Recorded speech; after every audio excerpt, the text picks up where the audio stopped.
Hi everybody, Damien Fleming is my name. I'm just here to give you some tips regarding putting. Thank Darren Keogh and Royston for asking me to do it. So I'm just going to give you a little brief idea of what I do in relation to my putting technique to help me practice and kind of get my putting that bit improved. So I'm just going to basically break it down very simply. So for me, I never practice more than 3 foot putt. So as a good rule of thumb, I usually don't practice any much more than the length of the putter. So when I'm practicing my putting, what I do is I set the putter up into the hole.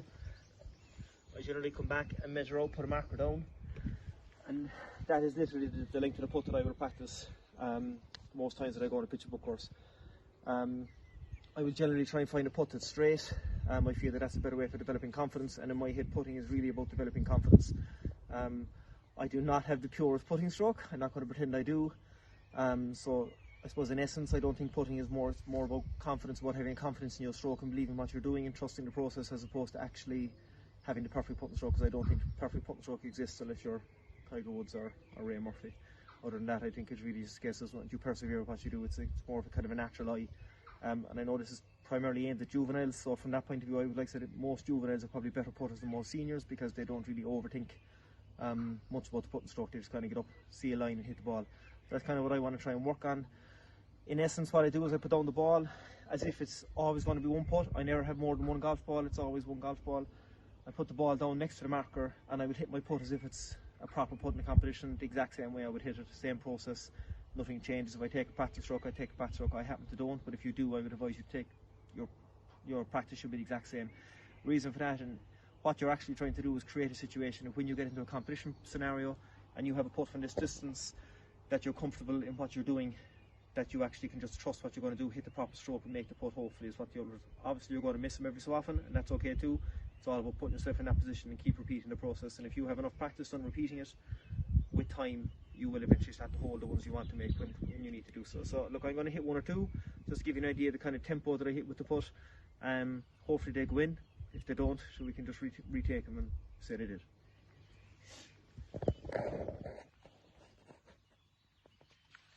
So in theory,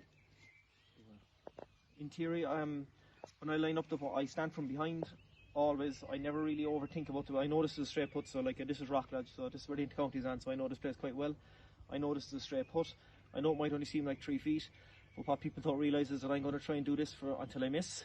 I think Frank Delaney's record is well into the hundreds. I think mine is somewhere up around 90. So if you try and do this 90 or 100 times, it gets quite boring. But that's how you actually improve your putting stroke, to actually get you the confidence to hit these putts on a regular basis. So I'm going to hit 1, and then I kind of can talk through regarding how I would hit the putt when I'm going through the ball.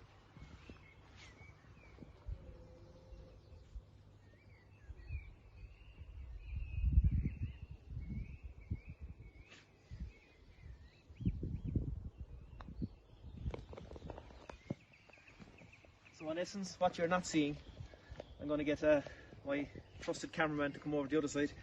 In essence, what you're not seeing is the one thing I would say to you before I hit a putt is I always put the putter first, feet second.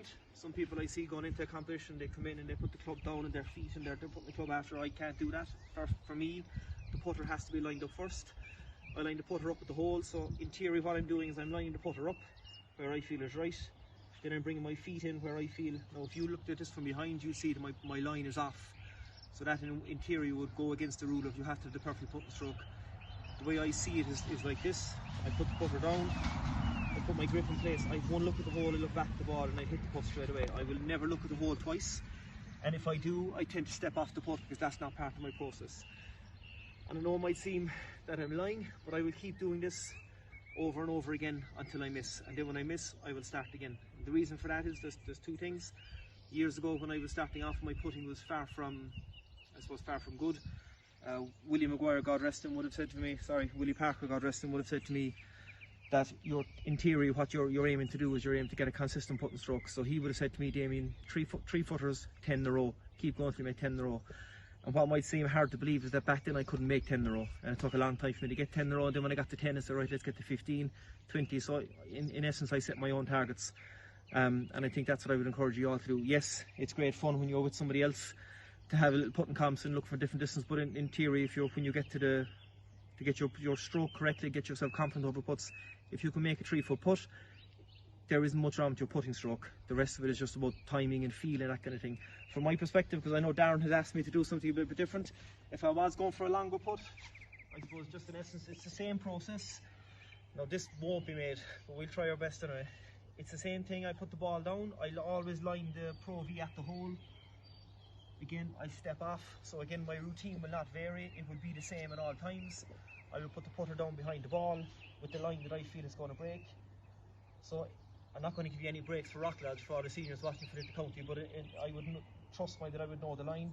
I would line the putt up, again feet second, one look at the hole and hit the putt.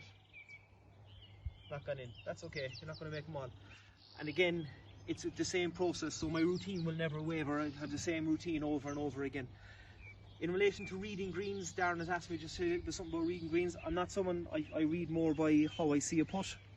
So again, it's kind of hard for me to see, but if you look at the screen here in the 18th and rock lodge, the green would slope from the middle out both sides.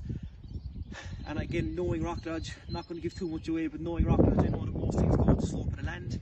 So in theory, what you would do is you would actually take into that into consideration. I don't tend to get down and look over the lines of putts.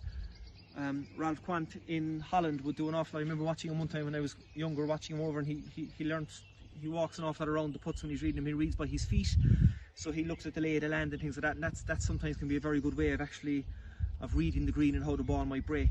For me, it's very much about how I feel over the putt. I have one look from behind and I kind of go with my first instinct, and I usually stick with that. That won't always be right. You won't always make every putt, believe me. I wouldn't have learned I got into the routine of putting 50 or 60 3-footers in a row if I hadn't missed 50 or 60 3-footers when I needed to make them. So in theory, putting is about making the mistakes. It's about trusting what you're doing.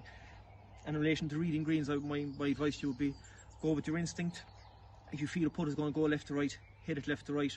Trust what you're doing. Again, concentrate on doing the right thing correctly, the process, your routine, and trying to make sure. One of the important things to do, I suppose, just to say, when you are hitting a putt, there is no point in coming back to here and coming in slow. You really have to accelerate into the ball. So it's important to try and keep up the speed through the putt. So try and keep your speed up through the putt when you're hitting it. Don't try and baby it. Make sure you commit to the putt. Obviously that will differ based on whether you're downhill, uphill, but again, it's the same principle. You can shorten the backstroke, make sure you come through the ball.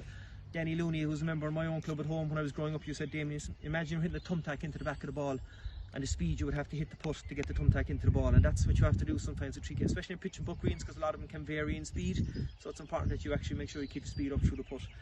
So for my thing, if I would say to any of you, yes, you can have fun with your friends, you can practice your games where you can have the long putts and try and get them in certain areas, you can have great and I did that when I was young for it as well. But if you are serious about really improving what you're doing for your putting, focus on the 3 to 4 foot putts, focus on making sure you have the putting routine right. And if I could have one real piece of advice to you, one ball. You don't get 2 chances at a comp, you won't get 2 chances in practice. Practice with one ball, get used to making the one ball, get used to make every shot that you actually play counts. As a result, although you feel it might take longer, you will actually practice for less because you're doing better practice, and it will stand you better when it comes to actually competitions. So look, that's going to be my spiel. Hopefully that will help you in some bit, and hopefully we'll see you over the course of the year in the course. Thanks a million.